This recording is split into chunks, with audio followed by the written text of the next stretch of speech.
Welcome to the Maid in the Mist podcast, a podcast for entrepreneurs by entrepreneurs. Now please welcome your hosts, Emma and Dan. Welcome everybody to another amazing episode of the Maid in the Mist podcast, the podcast by entrepreneurs for entrepreneurs. And as always, we have a great guest today, but first I'd like to introduce my co-host, Emma Eldon. Hey everybody. And like I said, we always have rockstar guests lined up today, and it's no different this week. Today we have Mory DiMaurizio, the COO of Niagara City Cruises. Welcome to the show. Thank you very much. It's great being here. Yeah, thank you so much for coming here. And the purpose of the show is we like to learn, the tips and tricks, the secret sauce of your success, how you got to where you were. You said I've known you for a little bit. I've learned your whole history. It's quite crazy. You jumped around a lot until you found something that you truly loved and truly admired. So right now, just off the top, I'd love to get kind of the story of how you landed where you were. I know you said you're born and raised in Niagara. Yes. And then what happened? You went to school here?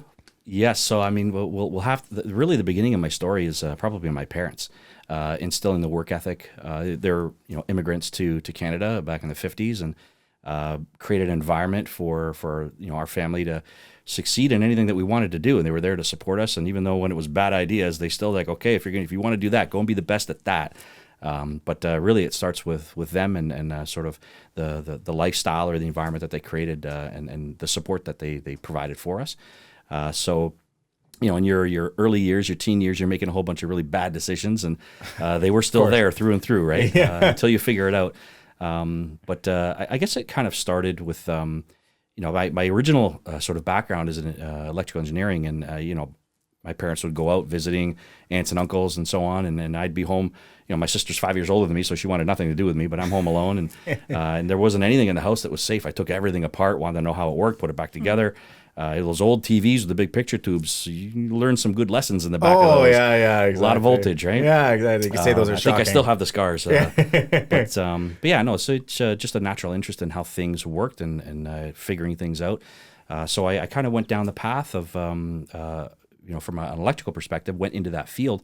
And I remember I was 2 years into my program, and my mom's brother, he was my youngest uncle, took me to a ball game. We were in Toronto, and he kind of sat me down and said, you know what? I think you should switch to the 4-year degree program. And I'm like, why would I want to do that? Yeah, it's 2 extra years. And he's like, well, I finished the 2-year program 30 years ago, and it took me 30 years to become management in Bell at that time. Wow. And he says, if you graduate with a degree, you're already 30 years ahead of where I was in that time frame. So with some thinking, I thought, okay, yeah, I'll switch gears and switch to the 4-year degree program. And what school was this at? Niagara. Niagara. Okay, yeah. Perfect. So it was a 4-year electrical program where electrical engineering technology with a double minor in computers and electronics. So I came out hot right out of the gate. Yeah, exactly. Finished that off, and it wasn't easy, I'll tell you. A little bit of a backstory there. So I had the prerequisites to go into the 2-year program, but the 4-year program, I did not have the prerequisites, which I found out after I switched into the 4-year program. So a little bit of a backstory. I started high school with a lot of music credits. I've been a musician my whole life, so I had a lot of music credits. What did you play? Oh, everything. At this point in time, yeah, I played everything, and all my kids play everything. Was that so? You're in high school. You were in bands and stuff like absolutely, that. Yeah, the whole music, 80s music scene, right? So you said those teenage years. Yeah, the long hair, the 80s rock. This little Zeppelin. What were you guys playing? Everything. Yeah. So I had music credits and I had language credits because I took Italian when I was a kid. Yes. And so I had all these credits in high school, and I had double lunch for like 4 years. It was great. And I thought it was great. And you weren't getting in trouble during those double lunches, Of course right? not. No, you're in the library reading. Yeah. So it was funny. I had double lunch every day, and I remember the vice principal at the time, he saw me in the cafeteria every day, all periods, all the lunch periods. He's like, don't you have class? I'm like, no, actually, I don't. So anyway, of course, I didn't take some of the maths that that weren't required in grade 12. So in 3rd year and 4th year, calculus, functions, derivatives, and like I don't have any of these prerequisites. And I said to the math professor at the time, "What are my options?" He goes, "Teach yourself." He says, "I'm not here to teach you. I'm here to teach the class." I'm like, "Ooh." So anyways, I spent 4 years in the basement of my parents' house, and during high school, I would come home and my homework would fit into, the pocket of my jean jacket. Yeah. And, my father would say, don't you ever have any homework? Don't you stay home? You're always going out. And I'm like, no, it's all good. It's done, right? And then 4 years later, conversely, he'd say, well, don't you go out anymore? Don't you have friends? I'm like, I can't. I gotta figure this stuff out. One or the other. You're all in or all I know. Calculus, geez. So fast forward to the end of the story. I graduated hot coming out of the gate, and I did my sort of internship with Niagara Hydroelectric Commission, which was the electrical was a commission at the time in Niagara Lake. So I spent 4 or 5 years there as a sort of the junior engineering guy, and my boss at the time, great guy, but he was 33, and I'm like 20 something, wet behind the ears. I'm like, I got to get out of here because this guy's gonna go. He's not leaving anytime soon. So I always had that work ethic of bigger, better, faster, stronger. Always trying to advance yourself, learn more, be more, become more. That's just my disease that I have. I can never stand still. I always want to grow and move and keep going. So I started to look around and found a head of engineering job, which was Cobourg Public Utilities Commission, which was like 3.5 hours away on the other side of the lake. You say Cobourg? Cobourg. Oh yeah, just east of Oshawa. Yeah, that's beautiful far. Town. Oh, gorgeous. And I thought, okay, I'll take a run at it. I'm 20 something. That's a long run from here to Cobourg. Well, yeah, it was interesting because I ended up getting the job and head of engineering for electricity and water for a small little utility. Really cool for me in terms of experience. At the time, my wife now, but I was dating my then girlfriend. So every Friday at 2:00 we finished, and I would drive all the way home through Toronto traffic. Oh yeah, to get home. And then every Sunday night, as late as she would let me leave because she didn't want me to leave, and I got to go to work Monday morning, right? So I drive all the way back. So I come home with empty Tupperware and dirty clothes, and I'd go back up there with full Tupperware and clean clothes. God bless my mother, right? That's the Italian way. Oh yeah. more leftovers. Yeah, right? you were working hard and back and forth. So when did you realize that back and forth was not going to work? You know what? It was kind of interesting. Life has a funny way of pushing you in certain directions. So this was right around 1996, and the whole concept of casinos in Niagara Falls were spinning around. And so I found out that, it's a brand new industry. I'm thinking, okay, I got to get a piece of that because you start at the ground level, sky's the limit. Yes. So I started doing my research, and I found out that there was this gaming machine technician program that Niagara College was offering, but you had to be unemployed to get into the program. Oh. So odd prerequisite. It was like very full time, I guess, the commitment of it. Well, it was probably a program initiated by the then provincial government saying, okay, we want to take unemployed people and give them an opportunity, become, et cetera, right? It's a path. Yeah, it's a path. So me being a risk taker and having no fear of anything, I thought, I'll just quit my job. Jeez. So, my father lost it, right? Paid for me to go through school, supported. He's like, okay, you're head of engineering, making decent money, and you're going to quit? I'm like, yeah. To take a course, to go back to school. To go back to school, to take this 13-week course, right? And of course, the course content was a lot. I mean, it was easy for me because at the time I already had 4 years. You're an engineer. So this was easy, right? Yeah. So anyways, quit, got into the course, moved back home. Everyone's looking at me like, what's wrong with you, right? Anyway, so what did your employer say when you said I quit? Nothing. Out of nowhere. They're just like, okay. I didn't really give a reason, right? Have fun. The Cobourg lifestyle. Yeah, whatever. Oh, it's small town, right? Yeah, exactly. Started the program. Within a couple of days, the professor who was teaching the program just said to me, goes, what are you doing here? Because it was, people that were asking questions and anyways, we developed a great relationship. He said, okay, I want you to run the labs, and you'll be my kind of assistant to run the labs for all the other folks. So we went through the program, and I guess Casino Niagara gave him a call. This is him telling me. Casino gave him a call and said, send me 2 people. And I was one of the people that he sent. There's this other gentleman, great guy. I'm still friends with him today. Just for a job? To be hired and start up. And then we hired the whole class. Oh, wow. Yeah, so we started up the tech department at Niagara, hired the whole class. Wow. You were the trailblazer. We were the guinea pig. Yeah. I mean, we were doing things no one knew and no one could really teach us. But there were some consultants at Casino Niagara, part of the Navigante group at that time. They were the interim operator, and they had 3 and 4 startups. And I thought, oh wow, that's amazing, right? Yeah. And I'm sitting here with 15 startups. I was like, 3 or 4. Okay, it's like. Anyway, so I stayed there for about 3 or 4 years, sort of learning a lot. And in the gaming industry, you do learn a lot.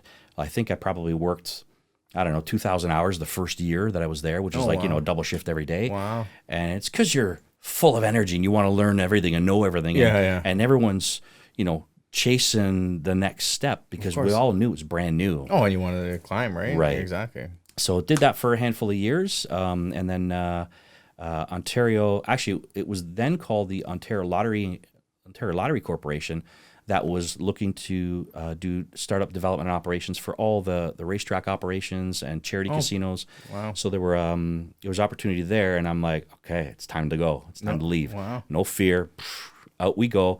Now I'm with OLG. Well, eventually, what turned out to be OLG. And went through a couple of brand. Where was this located? It was in Toronto. Okay. So you went back out to Toronto? No, that's when I started commuting. Oh. I drove back and forth for 13 years, my friend. Jeez, every day. Some weeks, 7 days. Wow. So for I was in '96. I was 27 years old. Started driving back and forth every day, long days, long hours, learning so much. The one thing, it was hard, but the one thing OLG that I walked away with was so much knowledge. They taught us so much, or gave us the opportunity to learn so much. Yes. And I was a sponge. I pulled it all in. One of the, I'm 55 now. One of the diseases in my head that I know I have is I want to learn. I'm always wanting to learn more. That's great. It's a great trait to have. So I was part of the startup team there. We opened up, I think it was like 14 casinos in 18 months. Oh, wow. It was insane. Oh, wow. Yeah, we, myself as part of the DevOps team, we traveled all over Ontario for procurement, sales, marketing, security, surveillance, slots, everything. We set everything up. It was crazy. Wow. Great team, great people to work with. And again, we learned a lot. And so, I stayed at Woodbine for a little while there. That was the flagship. That was the biggest revenue generator at the time. Yes. Did a stint there for a while. And then there was an opportunity to come back to a little closer to home, to Fort Erie. Okay. So I went away from the crazy traffic. That was 13 years of driving back and forth. That was enough. To no traffic. Yeah, well, to pretty much no traffic. Yeah, driving to Fort Erie is a breeze. Yeah. Except in the winter. Yeah, that's it. But so I spent a handful of years there, and then it was time. I think it was right around the time government was changing and casinos were starting to close. Right around that time. So Medieval Times Entertainment back in Toronto. I kind of got tapped through a headhunter.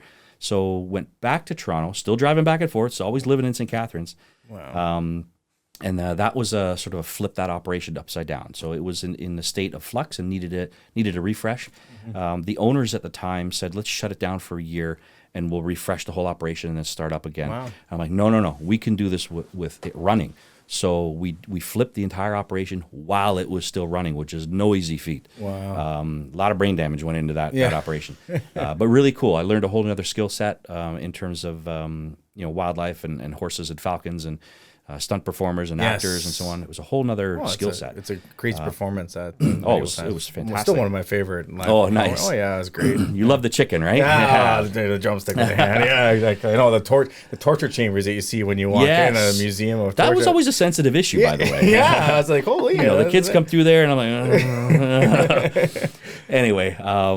So did that for 8 years, and again driving back and forth, a lot of long hours. By this time, I've since been married, had 3 kids. Wow.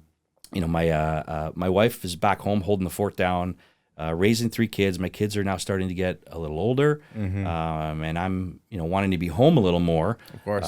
So I started kind of looking, okay, how do I get back to Niagara? And I came from Niagara, so I knew everything here. I knew everybody here back in the day with the casinos. Oh, for sure. So I thought, okay, it's time to kind of stop all this traveling and this craziness and go grab a hold of something in Niagara and see what happens there. So I started kind of sniffing around and making some connections, renewing some old connections.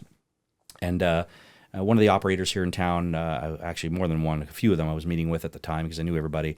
One of them said, hey, you checked out the Hornblower and Maid of the Mist thing? And I'm like, what the hell is a Hornblower? I had no idea, right? And they're like, yeah, it's the boat tour operation. And I'm like, okay. So I kind of did my homework and checked it out. And I thought, well, that's really exciting because it's a startup, which I really like. Yeah. In fact, we have to start it up every year because every year we take it down because of the winter and then put it back up. Exactly. So it's literally, you're standing up a whole new business every year. Physical startup. Yeah, seriously.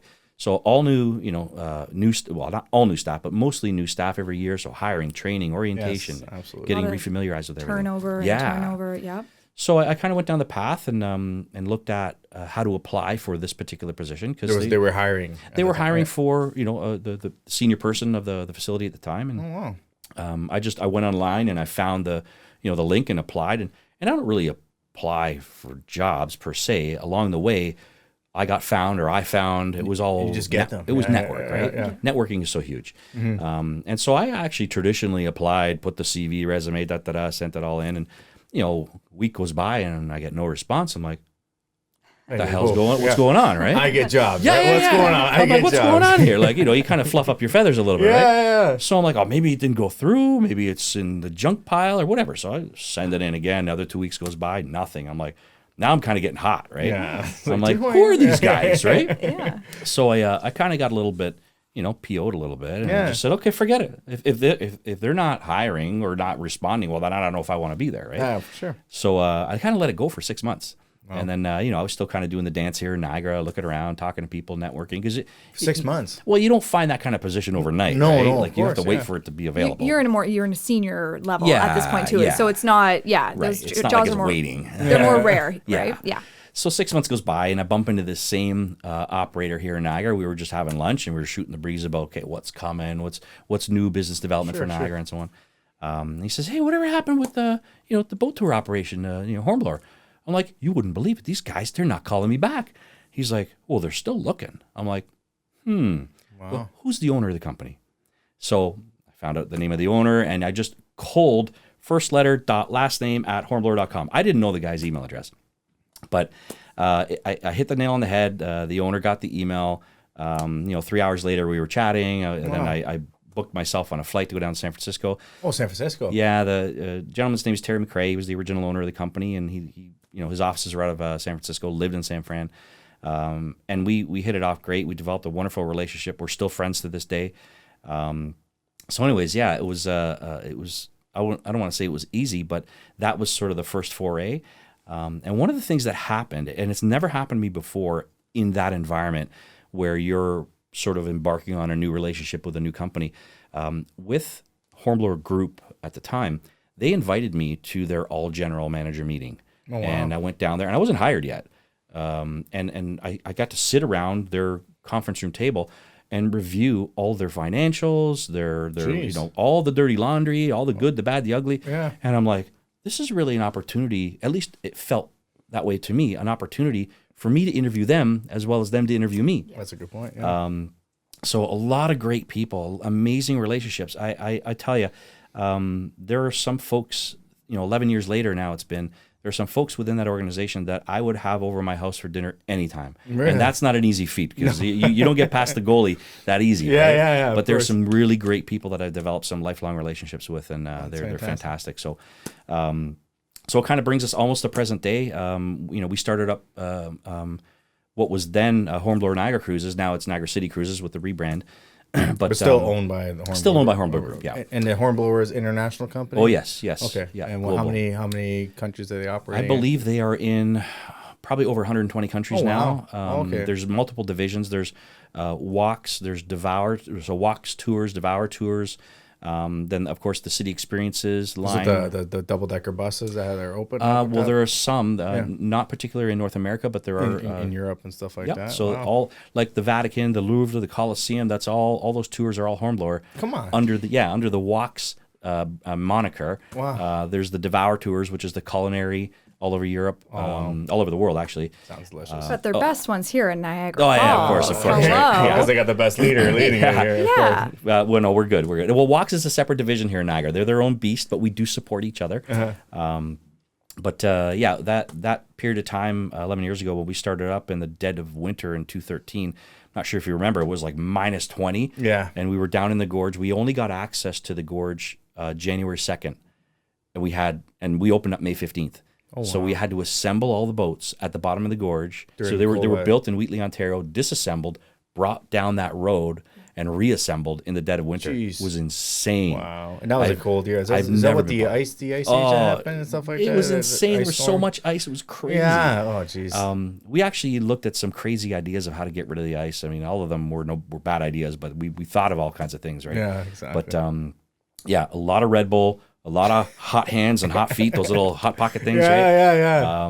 Yeah, it's just I'd never had Red Bull before that. Oh, really? Yeah, I would never have it again. It's really bad stuff. That's not good. But you knew the potential in Niagara, and that's what. And Terry, so that's because this could have just easily just shut down. It wouldn't exist. So what made them stay with Niagara Falls and continue on the Maid in the Mist legacy? Well, the Niagara Parks Commission put out the contract for tender to bid, and Hornblower is in that space. They've got the Statue of Liberty contract, they got the Alcatraz contract, the Puerto Rico ferry contract, the New York City on-water taxi contract. So they're very the leader. That's like a leader in the industry. They are a global leader, yes, in on-water transportation and hospitality. 100%, they are a global leader.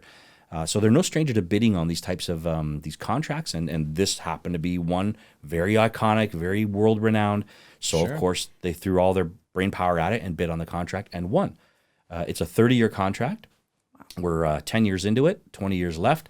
So you came on from day one, though, yes. Right? Wow, yes. That's very cool. So we assembled the whole team, put the whole place together, and we've been evolving ever since. So what we started with was nowhere near what we are today.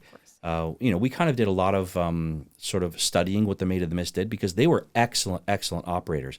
What they did was a fabulous job, and they took people on boat rides, and they did a great job at that.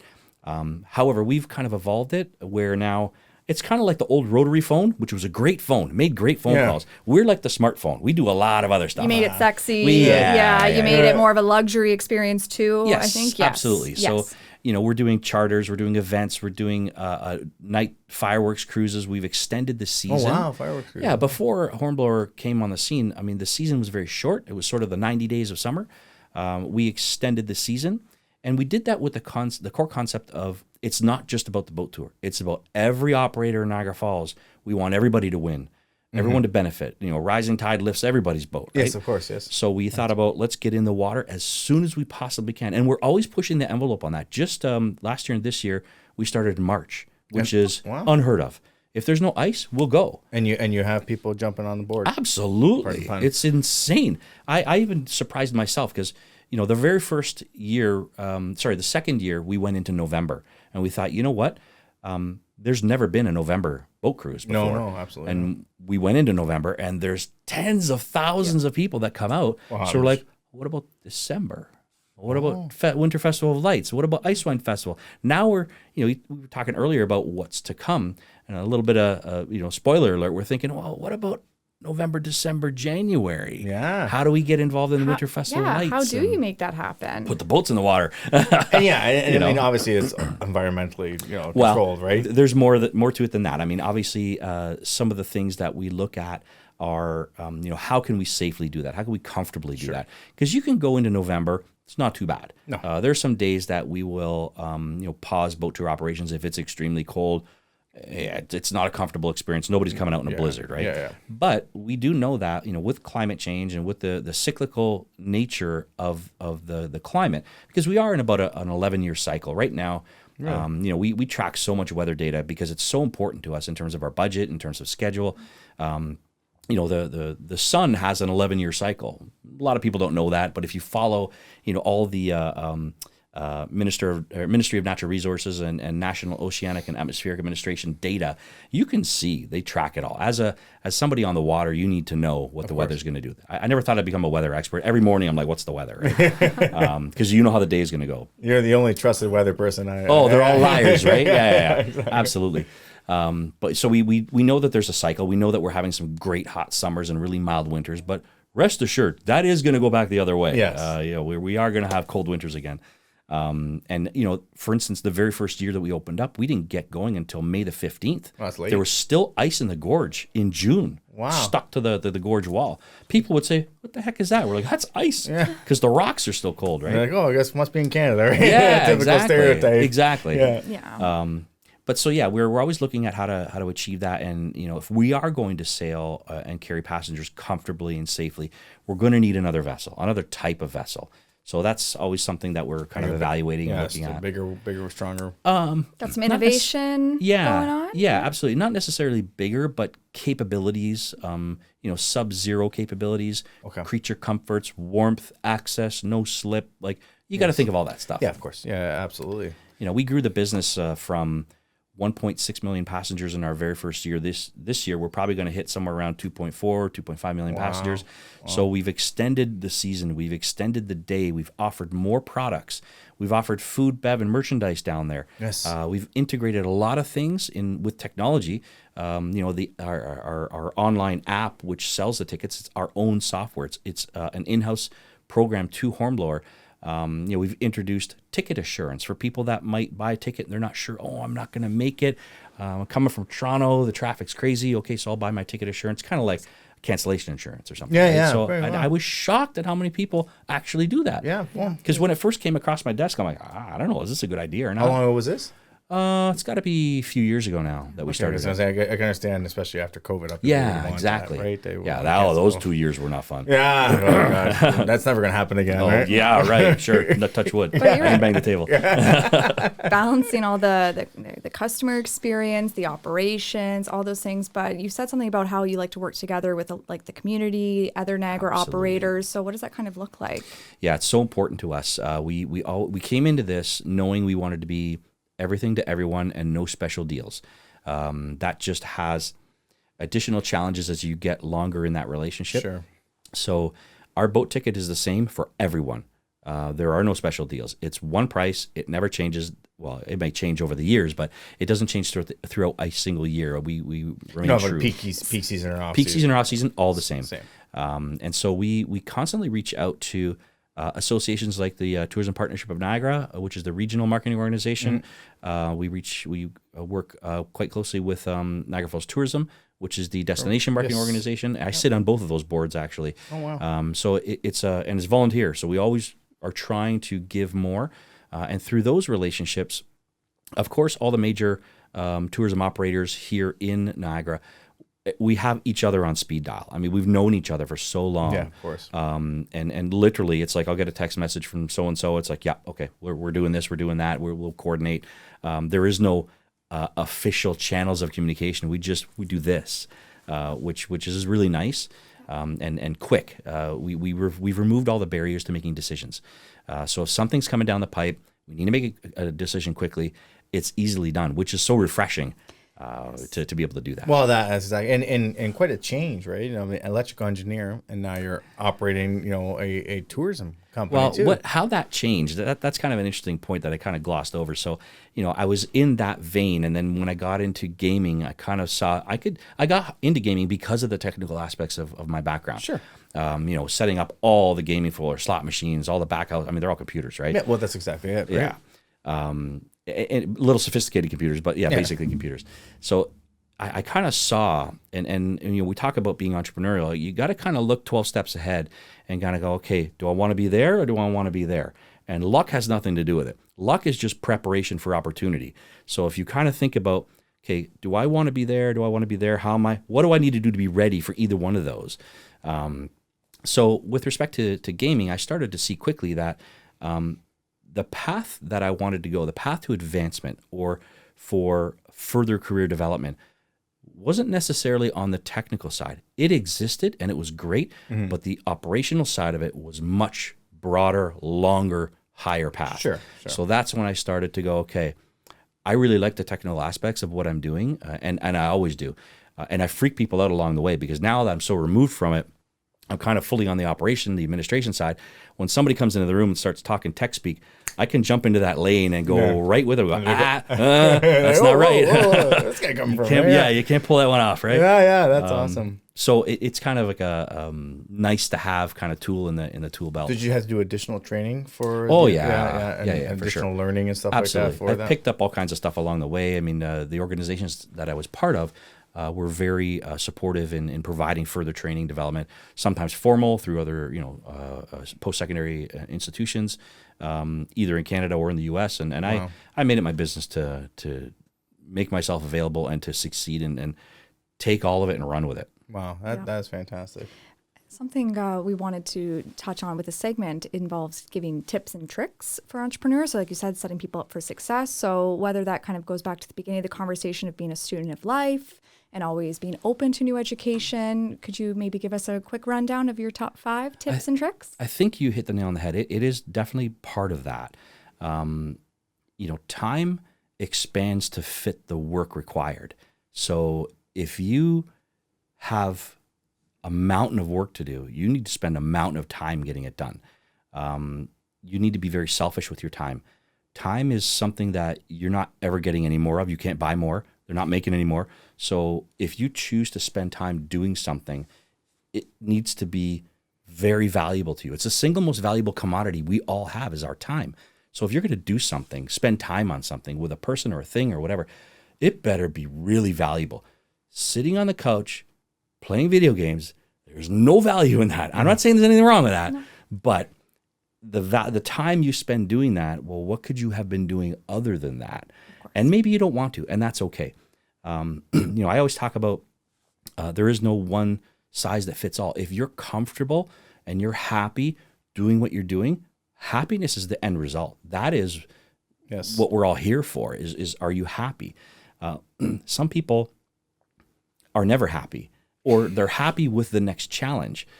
Some people are happy sitting on their couch, and that's okay. Yeah. But not you. You can't sit still. No. I rarely watch TV unless it's like, if it's movie night, popcorn, put out the kids, whatever, right? But you're making time to watch TV, right? It's the time I'm spending with family, and we're just watching. So that's a great point. So talking about time, how do you plan your day? Are you the type of person that every minute, hour is accounted for with something? You have it pre-planned? Because I know a lot of our listeners are like that, right? Where they have, and sometimes I'm like that too, where you say, okay, from 9 to 11 I'm doing this, from 11 to 12 I'm doing this, and then from this to this. But then as soon as you get thrown off your schedule, then you're all out of sorts, because you in your head you had pre-planned that you were going to spend your time on this. So how do you, because you said time is the most important thing to you, so how do you manage your time?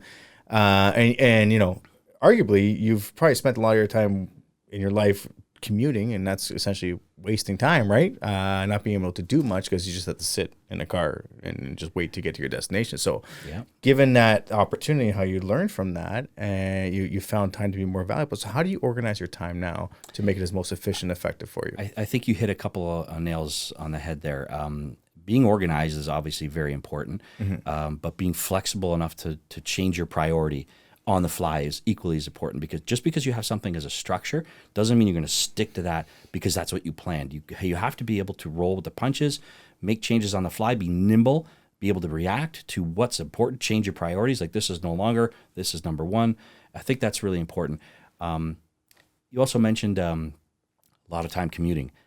I had a lot of time to think, and never underestimate the power of having time to think. I calculated I spent probably 28 days a year in my car driving for 13 years. Wow. Okay. So you can think and plan and do a lot while you're driving. There were some days I was driving to Toronto, and I don't even know how I got there, because you're immersed in I'm your like mind. that sometimes too. You just show up somewhere. Yeah. Like, what just happened? You were having a board meeting up here. Yeah. I mean, with technology, you can do stuff now hands-free and and iPhone and make stuff productive use of time. Exactly. But yeah, having the ability to recognize what is important, why it's important, and being able to shift those gears to make it so it is a priority for you. I think it's one of those top 5 things, is being able to recognize, okay, thinking 12 steps ahead, what's going to be important in 12 steps as opposed to what's important right now, and then shifting your priorities and making those decisions as you go along.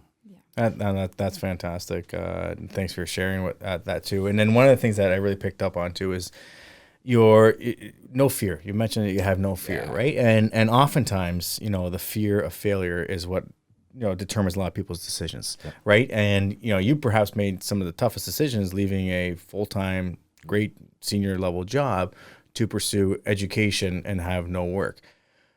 A lot of people are in their roles right now, in their jobs, in their careers. They want to make that jump. They want to make that switch, but they're just so scared to not have a stable background. They have a lot of entrepreneurs here. They might have, work on the side so that they can, have some sort of stability with their income. What would you say to those people? How can they kind of get past that step and do what you did and say, is it something of confidence that you say, I know how good I am and how valuable I am. If this doesn't work out, I know something will be down the pipe. Or what's your philosophy to having no fear? Yeah, you're right on the money. I think having no fear has two sides to it. One, it could get you in a lot of trouble. And if you have no fear and have the confidence to know that even if you make a mistake, and believe me, I made a lot of mistakes, you have the confidence to figure out how you're going to get out of it or what the next step is going to be. So, I mean, if you're too cautious and are always playing it safe, the odds are it's not going to work out so well in terms of the entrepreneurial side of things. But if you have the ability, if you have the intestinal fortitude, the emotional intelligence and discipline and control, those things all together are pretty vital tools in the tool belt of entrepreneurialism. If you have an idea and you're positive, you're sure, you're confident, why would you not try it? Is this something that was inherent, or is this something that you learned? Oh, definitely learned. I am naturally an introvert, quiet, shy person, contrary to what you guys probably think right now. I was that kid, quiet, shy, in the corner. Well, if you were in computer sciences in the 90s, I could. Well, I had a sister who was 5 years older than me. Yeah. I didn't have too much chance to speak out about anything, right? Until I got a little older. And her and I still have some of these funny conversations about who is this kid? Where'd you come from? Well, so it's something you learned. Yes. You learned how to have the no fear, right? It's not something you were necessarily born with. Is that you did something that you developed and learned. So how did you acquire that skill to have no fear? I think recognizing, well, actually the music side of my life kind of helped that quite a bit, because when you start performing in front of people live and you're getting paid to perform, that's a whole nother skill set that then develops. That's in itself a bit of a entrepreneurial kind of a experience. But I really think never being the smartest guy in the room is something that is really important to me. If you're the smartest guy in the room, you need to get out of that room, because the room can offer you nothing. Don't want to say anything, but you're probably the smartest guy. No, but I'm just saying. But in your network, right? If you're in a room and you're the smartest guy, okay, thank you very much. You got to get out. You have to get into a room where everybody you can learn something and they can. Yeah, absolutely. It's the people you surround yourself with is very, very important. The team we have right now at Niagara City Cruises are the finest people I have ever worked with. And they know that, because I've told them that many times. It's the people that you associate yourself with, that you surround yourself with, you become them. Mm-hmm. So if you're the smartest one in the room, you're becoming something that you already were or may not necessarily benefit you. But if you're not the smartest person in the room, you're aspiring, you're growing, you're developing, you're enriching yourself based on the relationships and the network that you have. You gain something from everybody. Yeah, absolutely. And that's kind of what you went back to, is you being a sponge. Yes. And is that kind of one of your philosophies in life, is to always be a sponge, always take in as much as you possibly can? Yes, never stop learning. Yeah. Never stop learning. In everything, not just in entrepreneurialism, just in life in general. Always elevating your standards. To say that, I'm okay with X. That's okay, but not for me. Mm-hmm. I will never be okay with X. I'm always looking to, it's that whole Kaizen management theory. Small, continuous changes, always improving, I don't know if you guys read that book, but anyway, the philosophical concept is always improving, always trying to be a little bit better than yesterday in whatever aspect of life it is, and in business, of course. Yeah, same. Okay. Sorry. Do you have any other questions? Well, no. I'm getting so into this right now. So because it's kind of like your skill of having no fear was based on you just exposing yourself to those fears and getting past that, and then realizing once you did that, hey, it's not so bad. Like I said, I'm sure when you were leaving your job to go pursue more education and not making money, there was probably some fear associated with that, or some worry. Sure. But then after you did it, you realized that was the best decision for you. Well, the first win you have, the confidence level just skyrockets. Yes. And now you're like, okay, that worked out. So now you start rolling that experience into other experiences, and of course you get knocked down a few notches every once in a while when you make a bad decision. But I think that's critical, because everyone is going to have those situations in life where, you know, life deals you not a good situation, and you kind of roll backwards in your development and your success. You have to be able to go, okay, I'm going to learn from that now and move on to the next thing.